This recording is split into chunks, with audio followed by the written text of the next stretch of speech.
sehingga kita harus cepat melaksanakan setelah perintah Bapak Presiden untuk Kementerian Sosial segera menjalankan program terkait yang non reguler. Yang pertama adalah bansos sembako. Itu coverage-nya 1,9 juta keluarga, ya.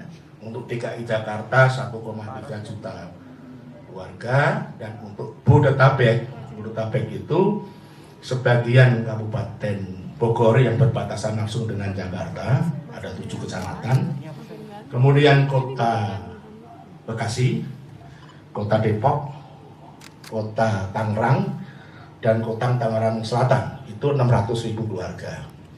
Itu kita berikan bantuan sembako, nilainya setiap bulan 600.000 selama 3 bulan. Dan setiap bulan kita salurkan 2 kali, sehingga setiap kali penyaluran nilainya 300.000. Dan alhamdulillah, ya nanti Pak Dirjen akan menyampaikan secara rinci, kita sudah masuk tahap ketiga. Yang tahap pertama sudah selesai 100%, tahap kedua itu kita salurkan dalam bentuk beras, ya sudah selesai, dan tahap ketiga ini kita sedang dalam proses penyelesaian untuk penyaluran bansos sembako. Kemudian yang kedua yang terkait dengan program non reguler atau program khusus adalah bansos tunai atau BST yang mengcover 9 juta keluarga di 503 kabupaten kota di luar penerima bansos sembako yang ada di Jabodetabek tadi. Nah, progresnya nanti Pak Dirjen menambah Presiden akan menyampaikan. Jadi kami ingin mengawali, ya, sebelum Lebaran, ya, data yang masuk ke Kementerian Sosial ada 8,3 juta keluarga. Jadi perintah Bapak Presiden pada Pak Menteri Sosial untuk segera menyalurkan BST ini sebelum Lebaran. Tapi kita ketahui bahwa ternyata memang juga tidak semua daerah menyampaikan usulan, ya, dari BST yang masing-masing kabupaten kota sudah kita kasihkan alokasi pagu, ya, karena ada yang kemudian memperbaiki datanya, dan juga ada yang menunda untuk penyalurannya, dan ada juga yang kemudian masuk di klaster ketiga, yaitu di daerah-daerah tertinggal, terpencil, terluar. Sehingga untuk yang BST sebelum Lebaran, alhamdulillah kita sudah mencapai hampir 95%. Gitu. Dan itu data yang kami terima sebelum Lebaran.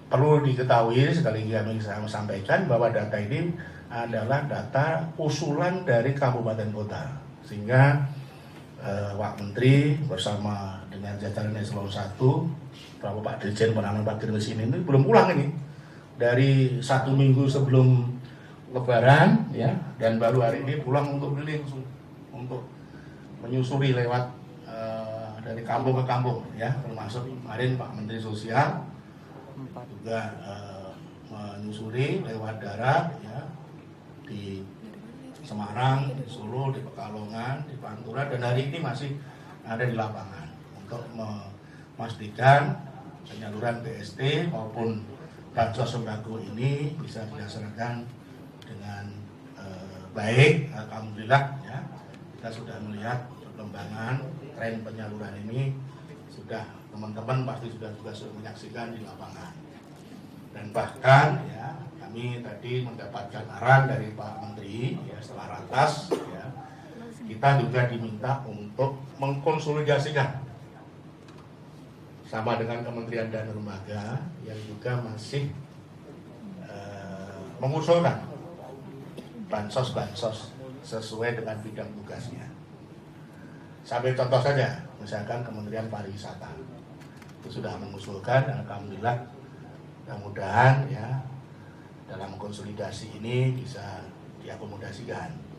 Dan yang kementerian lain tentu kami akan bahas lebih lanjut, terutama terkait dengan pemadanan data dan juga ketersediaan dari kota maupun anggaran yang ada.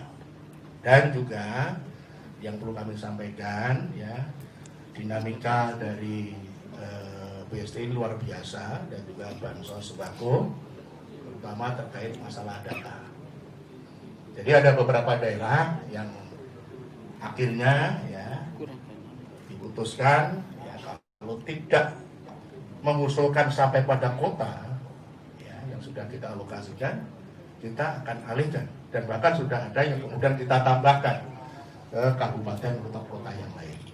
Ini sebagai upaya kita untuk mempercepat dan sekaligus memutus ya prosedur dan mekanisme untuk percepatan dari penyaluran bantuan sosial ini. Dan alhamdulillah ya, berkat dukungan teman-teman dari Himbara ya, dalam rangka penyaluran terutama untuk yang Himbara adalah BSD maupun program-program reguler, kita sudah mendapatkan capaian yang sangat baik. Dan kemudian PT Pos kita juga sudah bersama-sama untuk melakukan penyaluran. PT Pos menambah titik penyaluran, tidak lagi di loket-loket kantor pos, tetapi juga titik-titik penyaluran di komunitas. Kita melihat ada yang di kantor kelurahan, kantor desa, sekolahan, ya, kemudian di komunitas lain, termasuk juga untuk menambah waktu layanan.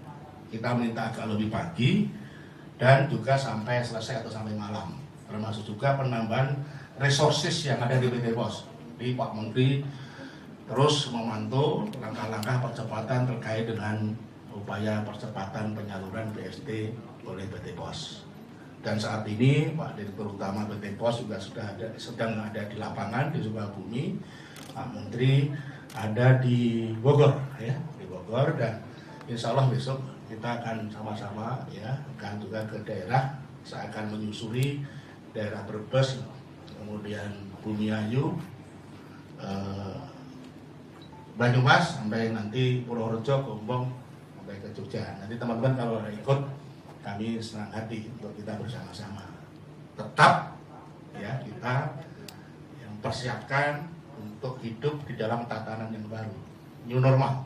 Tetap harus jaga jarak, social distancing, kita pakai masker seperti sekarang ini. Saja demikian yang dapat kami sampaikan ya. Terima kasih atas seluruh perhatiannya. Nanti kalau ada diskusi kami akan buka untuk diskusi. Terima kasih. Assalamualaikum warahmatullahi wabarakatuh. Baik, terima kasih Pak Sekjen. Selanjutnya kami persilahkan Pak Dirjen Dinjamsos, Pak PP Nasarudin.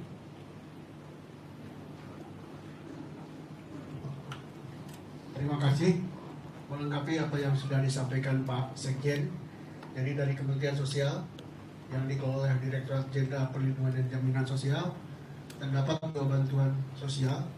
Yang pertama bantuan sosial yang sifatnya reguler yang selama ini dilakukan seperti disampaikan Pak Sekjen tadi adalah program Keluarga Harapan. Sebagaimana disampaikan tadi bahwa program Keluarga Harapan untuk antisipasi akibat dari pandemi COVID-19 ini dilakukan pembayaran secara per bulan dari mulai bulan April, Mei, Juni. Dan alhamdulillah untuk pembayaran per bulan April 100% untuk target 10 juta, dan di bulan Mei sudah 100% untuk target 10 juta. Kemudian yang terkait bansos khusus, yaitu bansos sembako untuk wilayah DKI Jakarta dan Bodetabek, tahap 1 sudah 100%. Kemudian yang tahap kedua berupa beras yang disalurkan oleh Perum Bulog itu juga sudah 100% untuk Jakarta, Bogor, Depok, Tangerang, Jabodetabek. Kemudian yang untuk tahap ketiga yang sekarang ini sedang dilaksanakan sampai nanti tanggal 1 Juni kita sudah mencapai 70%. Jadi tinggal beberapa hari lagi kita bisa mencapai 100% sebelum penyaluran tahap keempat. semuanya berjalan baik, terutama mematuhi protokol-protokol kesehatan dalam rangka pandemi COVID-19 dalam distribusinya. Dan kami juga mengucapkan terima kasih kepada Bank Himbara, BNI, BRI, Mandiri, dan BTN yang telah menyalurkan PKH, kemudian juga PT Pos serta vendor transporter lain yang mendistribusikan bantuan sembako. Demikian kami sampaikan, terima kasih. Terima kasih. Selanjutnya Pak Dirjen PFM, Pak Asep Sasa Purnama.